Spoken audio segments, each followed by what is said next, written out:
What is going on YouTube? This is Acid Roots. So I'm going to review the debut EP by folk singer and pop singer Sabrina Carpenter. Basically this product is called Can't Blame a Girl for Trying, and it came out in basically this particular product is called Can't Blame a Girl for Trying, and it came out in the spring of 2014. So the name of this particular product here is just the fact that the snappiness of this particular product, you get a brief taste of what Sabrina Carpenter. So the thing about this particular product here is you get a brief taste of what Sabrina Carpenter is up to within this particular type fare. It's kind of more teen pop within the sense behind, but it's some good type of appeal. Really, it's not too close to be able to tell within the pitch. It's kind of similar to how Justin Bieber came out back on the scene back in like the late 2000s and early 2010s. The same sort of pitch that it feels like within the aspect that this within the tone that this does not really feel as much like frolic and like a kiddo kind of aspect within the pitch behind it. It actually, I think you can tell within the timbre.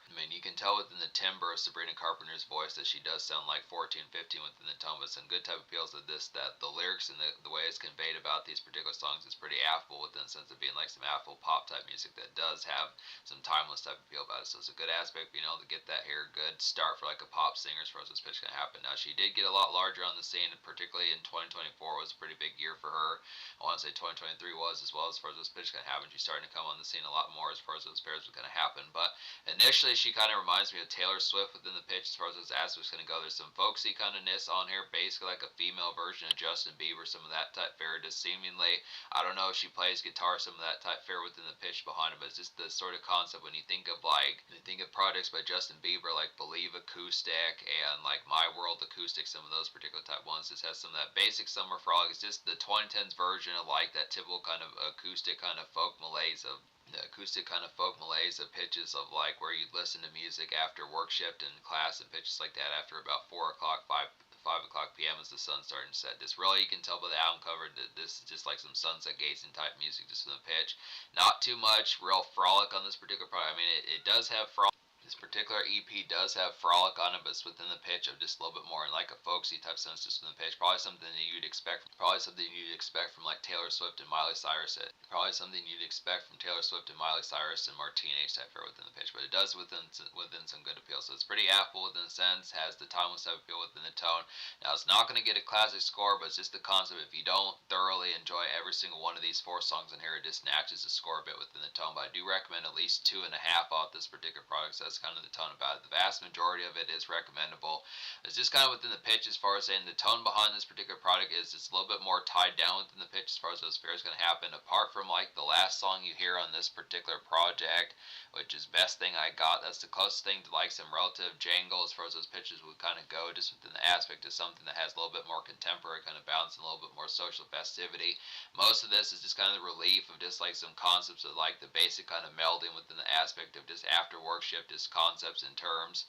This music is rosy, but it's just within the tone of just realizing that it is, someone who's 15, 16 as the tones about it particularly kind of happen just within the aspect as far as doing this. It's just within the fare, just within the aspect as far as getting towards that particular type of appeal.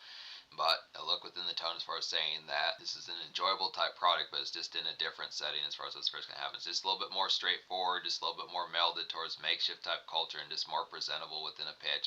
Considering I think Sabrina Carpenter, this particular chica was a part of the Disney Channel back in the day, so this is a lot more tapioca kind of vanilla pop within those pitches. Pretty similar to like, pretty much like I would say like the 2010s version of something like Miley Cyrus, Selena Gomez, some of those type folks within the pitch behind it. So it's just the aspect there as far as those particular pairs are going to happen, just the pitch as far as getting towards it. So this is very much vanilla wafer-esque kind of pop within the pitch behind it. Just would have to say within the tone. So it's not to say like it's like weak or limp or something like that, but it's just the tone as far as saying that it's a lot more just bubblegum as just with the pitch behind it. It's real fizzy. So I like the tone behind it. It's a good taste of like vanilla pop within the aspect as far as that kind of goes along with it. But it's just the pitch as far as saying that there is at least one minor, but she did drop a follow-up album like the very next year. Eyes Wide Open came out in 2015, so we'll get to some of this here, just being able to say that. Basically, the title track, Can't Blame a Girl for Trying, is the lead single, and this is a song I recommend. So basically, the only song I don't recommend in any fashion is just the second single, The Middle of Starting Over. We'll get to that one, and then the almost song is White Flag as far as this pitch can go. But basically, Can't Blame a Girl for Trying is one of the 2 songs I do recommend full-blown on here. It's like a typical kind of light lick.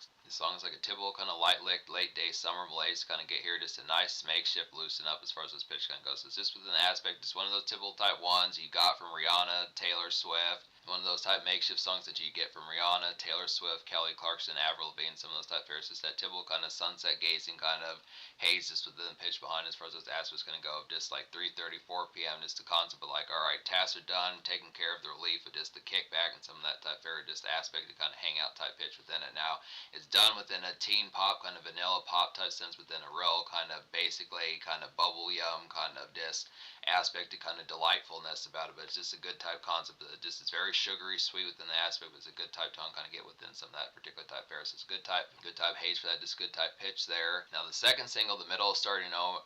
Now the second single, the middle is starting over, I didn't recommend as much as far as those aspects going to happen. It's just kind of the tone as far as saying within those particular type fairs. I just look after it here.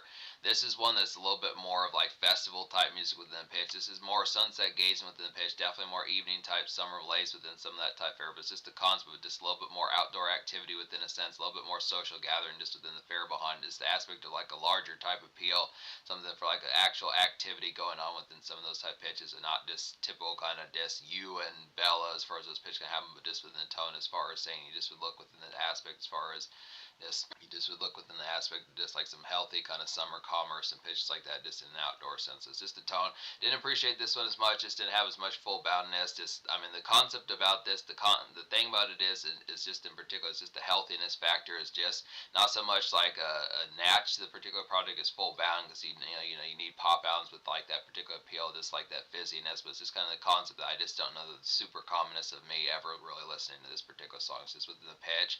I mean, if you do have like some vanilla basses, if you do kind of have like some fizzy kind of vanilla bellas out there within the pitch as far as talking about that particular type tone for just like something in a more healthy type sense for like some summer activities, some relative type tone, but this is really the sugar sweetness of it in particular just has a concept of just I just feel like obviously it's not like something of like a relative natch aspect to play songs like Enter Sandman and some of those type pitches. I mean, in terms of having like pop kind of set off the occasion, in terms of some summer activities, this kind of pitch that just would seem a lot more kind of vanilla way for us just within the tone as far as those aspects can go. So it's just within the pitch, you just would say, for the most part, when you get those summer outdoor shindigs within pitches like that, you're going to hear like Metallica and AC/DC and some of those type pitches, and you're going to hear probably like in certain rap senses, you probably hear like Ludacris and folks like that, some of those type folks that had to say, like Travis Scott, some of those type folks in particular as far as those aspects going to go, but it's just within the tone as far as saying that it is say within those aspects just a little bit more mild sauce this time within the pitch behind, so I don't recommend that one. But basically out of the other two songs, like I was saying, just the pitch behind it here, the song I am on the fence about is White Flag, which is still a good song for the most part. It's just the commonness of how oftenly I would have the concept of listening to it, but probably the best song on this particular product I had to say in my opinion is Best Thing I Got, so I'll go ahead and talk about that one first because that is the second song I recommend. And it's probably the order as to how I'd listen to this song. Probably the one I'd make a beeline for in terms of those pitches would be Best Thing I Got. Second best song would be Can't Blame a Girl for Trying within those pitches. Just the typical kind of malaise of some makeshift. Not as many full bound times I would listen to it, but I would still recommend that song. White Flag is the third best song within the almost sense of it, just within the appeal. Just kind of one that I would listen to, but it's just within the pitch, just like the offness. And then the middle starting over is just one I wouldn't listen to as frequently.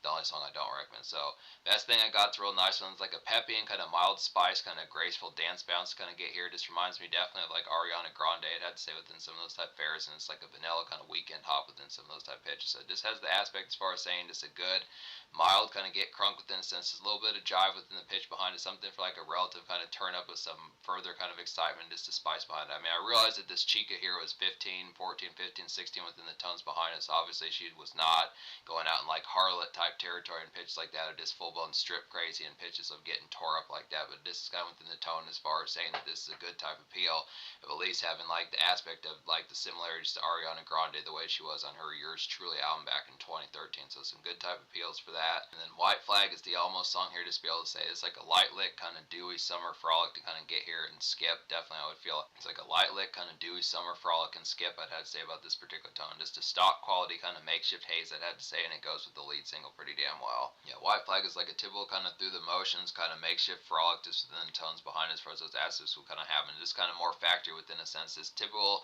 like an excellent kind of 1-2 punch that goes along with Can't Blame blame a girl for trying. I'd say just within those aspects as far as the fair is going to happen there.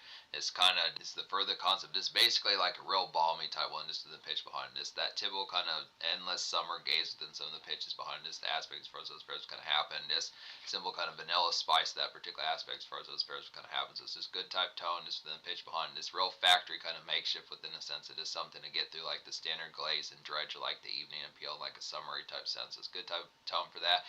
But the concept about this one, I feel like Can't Blame a Girl for Trying just has a little bit more aspect towards it just within the tone. That one's just a little bit more within the snap. It just like probably just a little bit more appeal. It's not humongously noticeable within the pitch of like the difference between Can't Blame a Girl for Trying and White Flag. With that one, White Flag's just a little bit more factory within the sense of like the typical kind of makeshift push as far as those fairs can happen. I just feel like Can't Blame a Girl for Trying is a little bit more recreational type fair with like a little bit more just within the composition, not quite being quite as platonic within the pitch as far as those things can go. Now look after, so it's just the concept. You get at least one huge kind of recreational song within a relative type sense, then you get a mild kind of follow up within a relative recreational type sense, and then two basic makeshift kind of presentable type ones within the fair. So this is basically the whole full blown type project is pretty makeshift within tones, pretty job centric within the aspect of it, just typical kind of day shift commerce as far as those fairs can happen. So the score I'm going to give this EP is like a 7 out of 10 just within the pitch behind. I mean, it's good stuff here, I would say. I realize that there's probably only one full bound song I would listen to on like a pretty consistent, regular basis as far as those tones can happen, considering them about 9-10 years older than Sabrina Carpenter as far as those pitches can happen. But it's just within the aspect as far as saying just within the aspect behind it that you look within the tone as far as saying that you do get the particular fair, just like some day hops and pitches like that. It's just kind of within the pitch behind it. So it has a particular frog, but just within the aspect as far as saying it's just more teen pop within a sense within the aspect with some good type appeals. Like I said, it kind of transcends the age factor for this particular project, kind of transcends the age factor as far as those pitch kind of goes. So it's just some good type appeals as far as those aspects going to happen here. Just looking after like the commercial value about this particular project, just some good type appeals within it. It's just a little bit tapioca, but it's just within the pitch. I think she kind of got it's a little bit tapioca within a sense, but I think she got fleshed out later as far as those particular fairs can happen. But for debut type project, excellent type appeal within those aspects as far as those fairs can happen. There's some good type tones for that. So the social score I'll probably give. The unfortunate thing about the social score is just the concept behind there not being too many bots within the sense as far as those fairs can happen. And on top of that, there's only 4 songs, so I would question what would have happened if there would have been 5 or 6 within some of those type of appeals. But I'll give the social score like a 6.25 out of 10 just within the pitch behind it, because best thing I got the real nice one. Can't Blame a Girl for Trying like some typical kind of summer frolic and just like a peppy type sense, nice taste of vanilla pop as far as those pitches kind of go. White Flag has some of that light lick type stuff within the pitch, of just being like a relative good 1-2 punch for that particular makeshift type fair. But just within the pitch as far as saying that this project is a good introductory to Sabrina Carpenter as far as those fairs can happen, just the aspect of being able to have that particular balance and just the concept behind it. Real nice, once again, taste of vanilla pop as far as those appeals can happen. But just the straightforwardness about the project in particular just kind of has this appeal, just something that had to have more of just like the standard kind of dispatch of just like a presentability factor. And it's just kind of within the tones, not to stay full bound within the pitch as far as just this particular product just had to have the presentability factor within the tone as far as just not having like the get crunk type moments and like the shrill kind of I'm a wild girl type moments within the pitch behind. So it just kind of has the aspect behind it as far as those tones can happen just within the fair. So it's a relative type tone, but it's just the pitch that it's a solid type project, but it just makes you question like the concept if there had been some bonus songs, what the appeal is full bound would have been. So it's good, but it's just the concept as far as saying that you just have to realize that this is more makeshift and kind of within a more formal and courtesy type process as far as those pitch kind of happen. So it's just good type tone for that. But in terms of the future, like Sabrina Carpenter dropped an album like in August or September, July of 2024, some of those type pitches as far as those fairs going to happen. She was recently on like the Grammys, some of those type fairs just from the pitches, kind of stacking up awards, some of those type fairs in particular. 2024 was a pretty big year for her as far as those pitch can happen. Now, I don't know terribly many of her hit singles. I question like the concept if she's still on like those Taylor Swift type vibes, pitches like that, Miley Cyrus in like the 2000s, some of those type fairs in particular, just some more country folk typeness, or whether there's like some dance pop, some fizzy pop in there, some of those type pitches. But yeah, this is a fizzy type product. It's just in a more healthy kind of curtsy type process with how it goes along with it. But it's a good type pitch, solid enough project within a tone, just a good aspect to have for some of this for like tied down type fair and like a vanilla pop kind of sense for like that particular concept of disc like Summer Haze.